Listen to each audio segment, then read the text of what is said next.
eguzkia inoiz baino distiratsuagoa zegoenean, haizearen damak lore ederrei bizitza ematen dieten polen aleak askatu zituen. Mendiak kolorez eta izarrez apainduz. Damak haizearen eta dantza zoragarriaren eraginez belarrezearen gainean utzi zituen. Baina ale hauek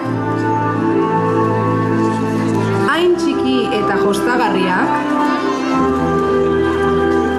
hankapuntetan ipini eta aurrerantz abiatu ziren, bizkor astinduz. Geratu zirenean, inguruari begiratu, biratu, eta berriro inguruari begiratu zioten. Beldurtuta zeuden, galdu egin zirela uste baitzuten.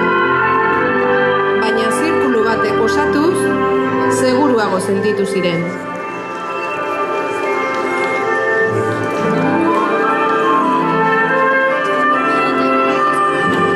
Gelditu egin ziren, isil-isilik haizearen mezua entzuteko.